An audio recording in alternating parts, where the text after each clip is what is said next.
Have you ever seen an old man get hurt? I have. And I knew I couldn't just sit there and watch. My name's Jim Grant, and I'm 72 years old. I came to this nursing home thinking I'd peacefully spend my days. But when I witnessed the staff mocking my friend, old Bob, something snapped inside me. They crossed the line. These bastards thought they could destroy us. That we, the elderly, are just baggage. But I'll show them that old men can get revenge. And you won't believe what I did. I didn't cry, I didn't complain. I took my revenge into my own hands. They thought I was just a helpless old man. They were wrong. And now they'll all pay for their sins. Once I start, they won't be able to stop me. They'll never forget what old man revenge feels like. I'm one of those old men that everyone seems to forget about. At some point in life, I simply decided I needed a place where it would be quiet. The Riverside nursing home seemed like the perfect choice. Simple, inexpensive, nothing extra. I knew I'd be surrounded by elderly people, but I didn't really think about what that would mean. When I arrived here, everything seemed fine at first. They showed me to a small room, and I settled in. The building wasn't much different from other old places.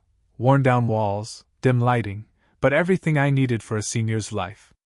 Even the room wasn't too bad. A regular bed, a wardrobe, and a chair to spend a few hours reading. I even liked the quiet. So quiet that if you listened closely, you could hear only your own thoughts. But then, when I looked at the people around me, something bothered me. The elderly people sitting in the common room seemed as though they were just waiting for the end. No one moved, no one talked, no one asked any questions. Every day felt the same, and I started noticing how we, the elderly, were being treated as burdens. The staff didn't pay attention to us, they were even rude. We were just objects to be managed. No warmth, no care. This wasn't a home, it was a warehouse for people that everyone wanted to get rid of. In the first days, I thought everything would be fine. The people seemed kind, nothing felt out of place.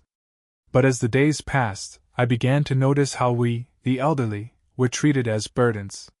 The staff didn't pay attention to us, and they were even rude. We were just objects to be managed. No warmth, no care. This wasn't a home, it was a warehouse for people everyone wanted to get rid of. It all started with Bob, my roommate. He was a quiet and kind old man, who had a hard time getting around.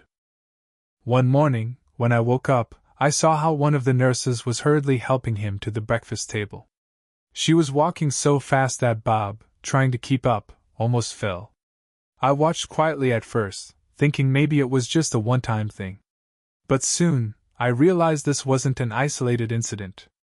Every morning when she helped him get up, she was always rushing him, constantly complaining about how slow he was, and why couldn't he do it on his own? That didn't sit right with me. I knew how hard it was for him to move around, and he had joint problems. One day, I decided to speak to her, to ask why she was being so harsh with him. I thought maybe it was just a misunderstanding, but her response shocked me. She said that Bob was too slow, and that it took too much time to deal with him, that she was losing attention on the other patients because of him. He can't move any faster, I said, trying to find some understanding in her words. He's old and sick. So what? She brushed me off. That's his problem, not mine. We've got too many people here. Do it fast or not at all. It wasn't just rude, it was cruel. I felt anger run through my veins, but I kept calm. I knew arguing with her wouldn't change anything. It was clear now, we were nothing to them. Just things that could be dealt with quickly. And then I started noticing it everywhere. When someone needed help, the staff didn't rush to assist them, as if their problems didn't matter. It felt like the elderly were simply objects to be moved around. Every morning when one of us asked for help, it was met with phrases like, "Don't complain, we're all busy," or, "You'll figure it out on your own." In one instance, I watched a nurse completely ignore a woman in a wheelchair who asked for help getting up from the floor. She had asked twice, but the nurse just turned around and walked away. She left her there on the floor. I saw it with my own eyes, and it terrified me. This was wrong. It was horrifying. I wanted to do something, but what could I do? I was just another old man, invisible to everyone. That was when I truly understood what a nursing home really meant. This wasn't a place to care for elderly people, it was a warehouse for those society had decided were no longer useful. A warehouse where people's needs and pains didn't matter. And even though I didn't know what to do about it, I knew I couldn't just sit idly by and ignore what was happening. I felt something change inside me. And that was probably the moment I decided to do something I never thought I would. Revenge. Bob, he was the first person I met, my roommate here. He was a kind old man who seemed to have accepted his fate. But one day, I witnessed something that changed everything. I saw how they mocked him for his forgetfulness, how they ignored his pleas. At that moment, I realized I couldn't just sit and watch anymore. Bob was kind as one could be in a place like this. He didn't complain, didn't protest, but he lived his life quietly, with minimal requests. Yet I began to notice something when he became inconvenient to the staff. I had grown used to the silence, to the way the place functioned with mechanical precision, but nothing could have prepared me for what I saw one morning. I was standing in my corner of the room when the nurse, one of the younger ones, came to help Bob get out of bed. He had trouble standing, as he always did. His body was weak, and he was dependent on assistance. But the nurse, instead of being gentle, was rough. She grabbed his arm and yanked him up with no regard for his frailty, as though he were just another burden. His body wobbled beneath him, and his frail legs gave way slightly. I could see the discomfort on his face, the silent pain. And the worst part? She didn't care. She didn't even look at him as she yanked him forward, ignoring the winces of pain he let out. "You're so slow, Bob. Come on, keep moving," she said sharply, showing no empathy. He tried to speak, to apologize for his slow pace, but he couldn't. His voice was barely a whisper, lost in the noise of her scolding. I watched as she dragged him across the room, ignoring his struggles. His body couldn't keep up, but she didn't stop. Instead, she simply muttered something about him wasting her time, and moved on. That was when I realized something inside me snapped. This wasn't just about Bob. It was about the way they treated everyone here. It was about the complete disregard for us, the old, the frail, the forgotten. And I couldn't be silent anymore. I walked over to Bob after she left, his body now sitting slumped in the corner of the room, looking completely defeated. I crouched down beside him. "Are you all right?" I asked quietly, not knowing how else to approach the situation.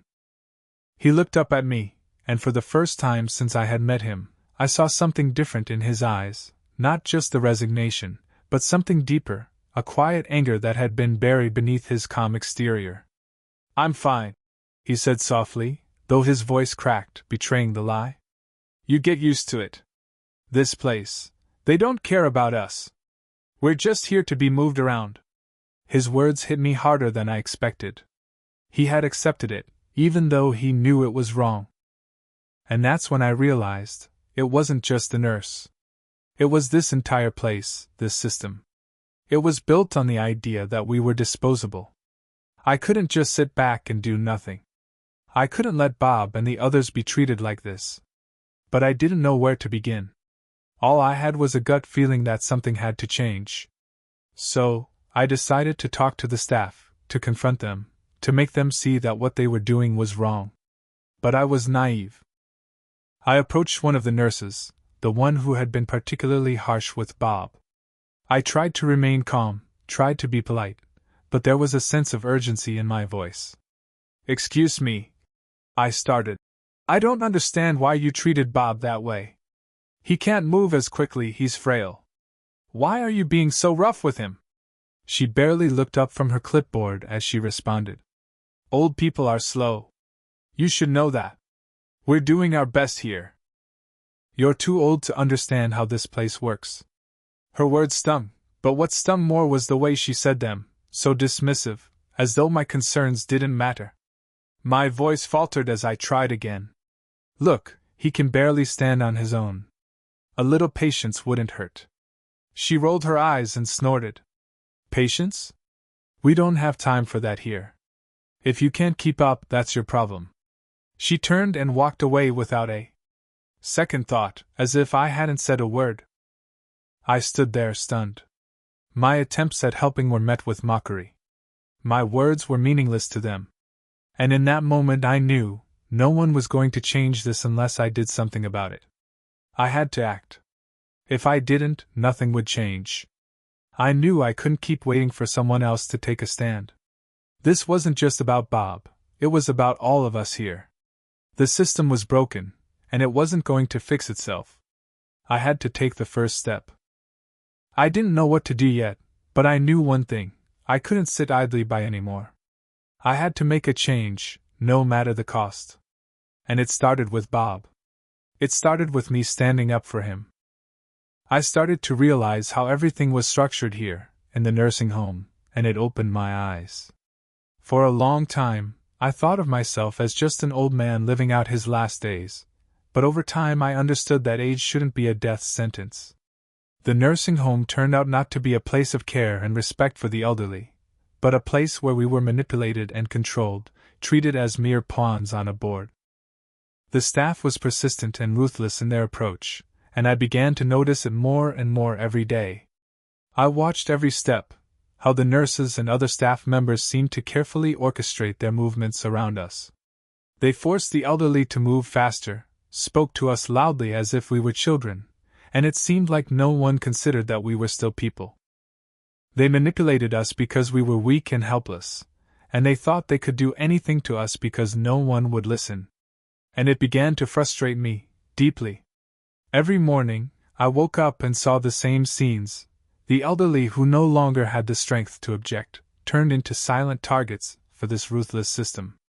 I understood that, although I was old, that didn't mean I had to sit by idly. I couldn't continue being a passive observer. Something inside me told me I was too old to be a victim. I had to do something. And I knew the time had come. I began to look at the staff differently, observing how they interacted with each other, how easily they could manipulate the elderly knowing they would get no response. I noticed how they dismissed requests, how they ignored the pain and suffering of the elderly. Their eyes didn't look at us with respect, they just did their jobs, and that was it. I started to realize how every action here was part of a larger, cruel game, where the elderly were nothing more than pieces on a board. I needed to act, but I had to be careful. I knew that if I acted openly, I wouldn't get anywhere. The staff viewed us, the elderly, as burdens that didn't deserve their care. I couldn't afford to make a mistake. If I wanted to change things, I needed to be smart, cautious, and discreet in my actions. I began crafting my plan for revenge, step by step, quietly and unnoticed. First, I began gathering information. I started asking the other residents questions, trying to learn their stories. I listened to them when they talked about how they were treated, what bothered them. Some said they felt forgotten, others complained about being ignored when they asked for help. I learned about some horrific instances when the staff simply refused to help, not because they were busy, but because they didn't care. I started collecting these stories, like pieces of a puzzle that could eventually form a powerful revelation. In addition, I helped those who couldn't stand up for themselves. Bob, my roommate, for example, constantly struggled with mobility. I noticed how the staff would react with irritation to his requests for help. I began watching over him, helping him in secret, supporting him when they weren't paying attention. I also started recording their conversations, catching moments when they displayed their cruelty or indifference. I knew this could be useful evidence. But most importantly, I started studying the staff. I looked for their weak points, observing their behavior, their personal habits, their relationships with others. I watched them when they thought I wasn't looking, and I noticed many strange things. One worker was too quick in his actions, and I started noticing how he would cover up his mistakes when he thought no one was watching. Another seemed to speak to the residents like they were equals, but was overly harsh in his behavior. I knew their weaknesses could be used against them. With each passing day, I grew more confident in my plan. I needed to expose them, one step at a time. One incident, one exposure, and it would all start to come together. I began gathering evidence, recording important moments, noting the words of staff members when they didn't realize I was watching. But I needed more. I needed to find a way to make myself a threat to them. So they wouldn't fear me, but fear what I could do if they didn't change. I understood that in order to do that, I had to act cautiously. I couldn't confront them openly. I was old, and I didn't have the strength for a direct confrontation. But what I could do was bring the truth crashing down on them. Every day, I studied them, identifying their weaknesses, recording every action I deemed important. I knew the time would come when my revenge would be slow but powerful. And when I had collected all the evidence, when I was sure I had everything I needed to expose them, I would be ready. I couldn't stay just an old man who put up with everything. I was ready to act. My revenge was beginning. When I realized how important it was to act secretly, I began building my network. Trust among the residents was rare, but I needed to find those who were still capable of thinking and feeling, those who wouldn't remain silent like the others. I started talking to other residents, quietly listening to them, asking questions, trying to understand who also hated what was going on here but was too afraid to act.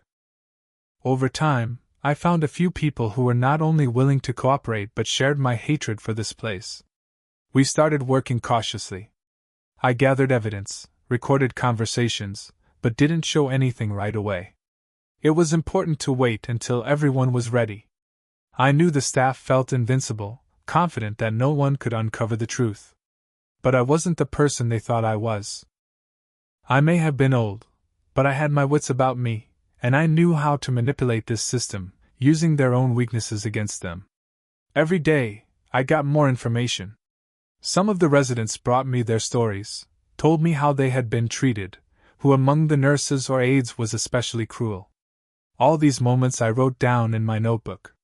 Building my network, I became more confident that they wouldn't be able to continue doing what they had been doing, not once I exposed them. But I had to remember that the staff was one step ahead.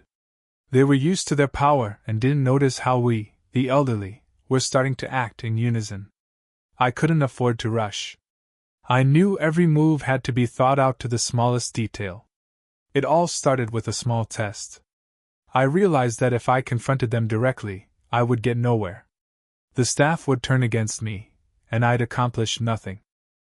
So I decided to start small, set up a trap for one of the staff members, make them break the rules on their own. I chose one of the nurses who, I thought, was especially confident in her impunity. Her treatment of the elderly was particularly harsh. She never offered help, but was always the first to reprimand. Her gaze was haughty, and she rarely cared about what was actually happening with us. I knew that she often worked night shifts, and she behaved without restraint during these hours. One night, when she once again ignored a resident's needs, I set things up so she would break the rules herself. I had prepared everything for this. I left the door open, positioned objects in a way that would make it obvious that the safety measures weren't followed. As I expected, she entered the room and immediately did what I knew she would. She ignored the safety protocols and began speaking harshly to the resident, disregarding their needs. It wasn't a huge act, but it was a violation, and it was the beginning. The next day, when nothing happened publicly, I knew it was time to take the next step. I used her own mistakes to start dismantling her reputation among her colleagues. At the same time, I continued gathering evidence for future moves. I began subtly feeding other staff members doubts, making them believe that something wasn't right, that they should pay closer attention to what was happening. The staff, beginning to worry about their reputations, started to act cautiously. These small steps were important because I began to break their internal confidence. They started feeling watched. And that was just the beginning. I knew that soon, when everything was ready, I could make bigger moves. But I had to do it carefully, step by step, slowly closing in so I could strike at the right moment. I knew that if I revealed myself too soon, I'd quickly lose. But every action I took was part of a strategy. I kept observing them, and they didn't realize that something was wrong. That was the key. I was putting them in a position where they started to lose their confidence. The first step had been taken. She broke the rules, and I knew that was just the start. My revenge had begun, and I was ready for what would come next. This moment marked the beginning of the destruction of their power, their reputation. And I continued to gather evidence to strike when the time was right. With each passing day, I grew more confident in the evidence I had gathered. I knew I was building something that could bring the entire nursing home to its knees. This wasn't just about revenge anymore. It was about taking down a system that had been abusing its power for too long. I had learned how to manipulate the situation, subtly exposing the personal weaknesses of the administrators and their illegal activities. The staff and management had grown too comfortable in their sense of impunity. They thought they were untouchable, confident that no one would ever stand against them. But they were wrong. I wasn't the weak, helpless old man they thought I was. I had been watching them, carefully observing their every move, and I knew their mistakes would be my advantage. I began to understand that this wasn't a battle for immediate results. This would be a slow burn. Every small mistake, every violation they made was a chance to set a trap. I didn't act hastily, but with precision. I knew that too much noise too soon would be my downfall, so I took my time. Each day, I gathered more evidence, documenting everything, conversations, errors, and any lapse in their actions. I knew that if I exposed everything at once, I would lose. Instead, I used their arrogance and their belief that they were above the law. Slowly, I fed them pieces of their own weaknesses, forcing them to unknowingly begin the process of self-destruction. But my revenge didn't end with exposing the administrators. Bob, my first ally in this silent war, had been one of the earliest victims of their cruelty. I couldn't forget about him. I protected him, ensured that he didn't fall victim to further humiliation. But that was just the beginning. I couldn't stop there. My vengeance extended beyond him. I remembered the many other elderly residents who had suffered in silence. The ones whose voices had been silenced by years of mistreatment, the ones who were too afraid to speak out. I knew I had to give them a voice. They, too, deserved justice. Their suffering wasn't something I could ignore. I started talking to the other residents, gathering their stories. I listened to their pain, their fear, and the injustices they'd faced. Some were too scared to speak up on their own, but I knew that if we stood together, if we shared our experiences, we could expose what was really happening in this place. It wasn't just about revenge anymore. It was about bringing light to the darkness that had been allowed to fester for so long. I documented everything. Each story, each moment of suffering, was a piece of the larger puzzle I was piecing together. I started helping the others, giving them a chance to tell their stories without fear. This was a movement, one that was growing silently, but gaining strength. I wasn't just fighting for myself, but for all the victims who had been forgotten by the world. But even with this growing support, I knew I couldn't take my focus off the staff. I had to keep watching them, studying their every action. They had weaknesses, and I was going to exploit them. Every time they slipped up, I would be there to catch it. Once I had gathered all the information, I knew it was time to start the real work. It wasn't enough to simply have evidence. I needed to use it. The administrators had built their reputation on the foundation of their position and their ability to cover up everything. I began to break that reputation down, piece by piece. I wasn't after an immediate, flashy victory. I knew the real impact of my actions would be felt when they began to doubt themselves, when they saw cracks appearing in the perfect facade they had built. I carefully exposed their weaknesses to the right people, feeding them the information they needed to question the administration's authority. I wasn't trying to cause a scandal. I was trying to make them feel insecure, to make them realize that they weren't as untouchable as they thought. I knew I was playing a long game, but every little bit of doubt, every small act of exposure, was a victory. Each day, I saw more of their confidence erode. I started to hear whispers in the halls, uncertain glances among the staff. They began to feel the pressure of something they couldn't control, and that was when I knew my plan was working. I also made sure to keep close ties with the other residents, especially those who had been silenced for so long. As their stories came to light, the system that had kept them down for so many years started to show cracks. It wasn't just about punishing the administration, it was about restoring dignity to those who had been forgotten. As the pieces of my plan fell into place, I realized that I had not just been fighting against a group of individuals, I was taking down an entire system. A system built on exploitation, fear, and control. And I was doing it one step at a time, with careful precision, until they had no choice but to face the truth. The time had finally come. I had gathered all the evidence that could bring down everything they had tried to hide. But to make it all count, I needed to set up the perfect moment, the moment when they thought they had won, but I would turn everything around on my terms. I knew that they wouldn't be able to defend themselves. Every day, I prepared my plan carefully so that when the time came, I could expose them publicly. But I couldn't just come out and present everything.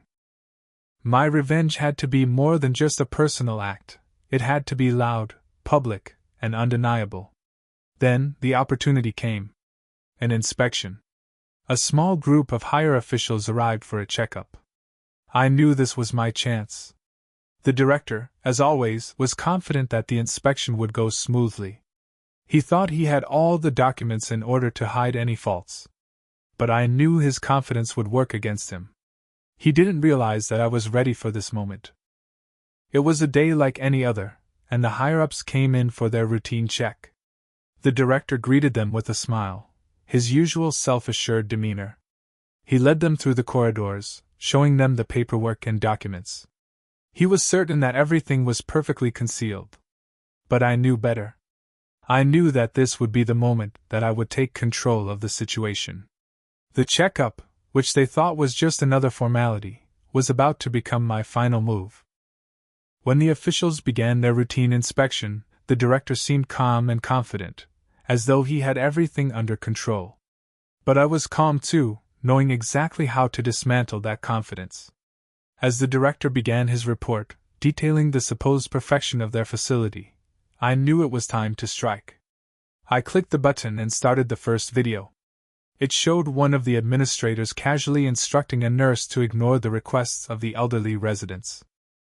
The administrator was heard saying, "Don't waste time with them, it's easier to just ignore them." I watched as the faces of the officials began to change. They were not expecting this. Next, I played another recording. This one captured a nurse mocking a resident who had trouble walking, refusing to help him. I saw the color drain from one of the officials' faces as he exchanged a look with his colleague. This was the first sign that the director's control over the situation was slipping. But I didn't stop there. I played more recordings, conversations among the staff, where they discussed how to save time by neglecting elderly patients, brushing aside their needs, and disregarding their pain. With every new piece of evidence, the officials' discomfort grew. I could see them trying to hold it together, but it was clear that they were starting to understand the depth of the problem. Then came the testimonies. The elderly residents, who had been silent for so long, stood before the officials and shared their stories. They spoke of neglect, mistreatment, and their desperate attempts to ask for help, only to be ignored. Their voices filled the room, louder than anything the staff had said. These weren't just words, these were the painful truths that had been hidden for years. When I showed the recording where the director himself admitted that sometimes we have to sacrifice a few patients for efficiency, I saw his face go pale. His demeanor shifted drastically. The room was now filled with the heavy weight of realization. The truth had been laid bare. By the time I finished, the room was silent. The officials, who had been talking just moments before, were now speechless.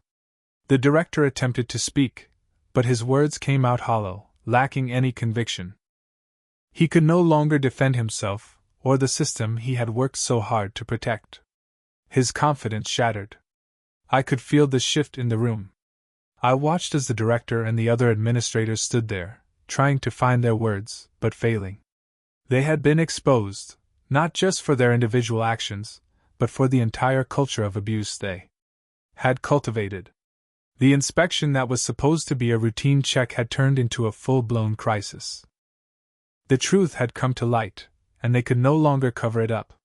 The officials began taking notes, exchanging serious looks, knowing that what had just unfolded was beyond anything they had expected. Soon after, formal investigations were launched. The director and his team could no longer hide behind their positions. They lost their jobs, their reputations, and their control over the nursing home. The system they had built to exploit the elderly started to crumble. For the first time in years, the victims of this place were being heard, and the people who had been complicit in the mistreatment were paying the price. This wasn't just about getting revenge. This was about justice. For all the lives they had destroyed, for all the voices they had silenced, my final move was not just for me, but for everyone who had suffered in this place. I had not only taken down the system, I had exposed the truth, and in doing so, I had given the elderly their dignity back. As I looked around at the faces of the officials and the director, I knew that I had won. They could no longer ignore us. The final piece had fallen into place. The revenge I had so carefully planned had been completed, and with it came the realization that even the most broken systems can be brought down, one truth at a time. After all the evidence had been revealed, the consequences came swiftly. The Riverside nursing home was stripped of its license. An immediate investigation was launched, and the house was shut down. The director, administrators, and many of the staff members involved in the abuse were fired. Their crimes became public knowledge, sparking widespread outrage. The once powerful figures who thought they were untouchable were now exposed for all to see. Their actions were investigated, and criminal charges were brought against several employees. They were accused of neglect, mistreatment of elderly residents, and corruption. Some of the staff even faced criminal trials, and that was just the beginning of their downfall. The media was all over it. News outlets, television broadcasts, everything was filled with stories about the horrors that had taken place in Riverside. The public was now learning about the system of fear and cruelty that had been in place there for so long. But for me, for us, the elderly, the public outcry meant something more than just a scandal. It meant justice. We, the forgotten ones, became living proof that no one can abuse us without consequences. As the trials unfolded and the media covered them, I felt the shift in public opinion. People began talking about the rights of the elderly, that we are not just shadows but living people deserving of respect. For the first time in a long time, we were seen. We were no longer invisible. I saw it in the eyes of the other residents, the ones who had suffered in silence for so long. They were beginning to feel stronger. We began talking to each other, supporting one another. Those who had been silent started speaking openly about their experiences. We were no longer afraid because we knew we were being heard. I remember one woman, who had remained quiet throughout her time at the nursing home, came up to me and said, "I never thought we could win. I never believed anyone would listen to us." But now she believed. We all did. For many of us, this was a moment of regained dignity. Our stories, our suffering, became important to society. We were no longer just forgotten figures, we were people with rights, with a voice. We proved that even in our old age, we could fight for justice, that we too could be active participants in society. The consequences of this revenge were not only legal but social. Thanks to our resistance, and the exposure of what was happening at Riverside, society began to take a hard look at how elderly people were being treated across the board. Reforms started in other institutions housing the elderly.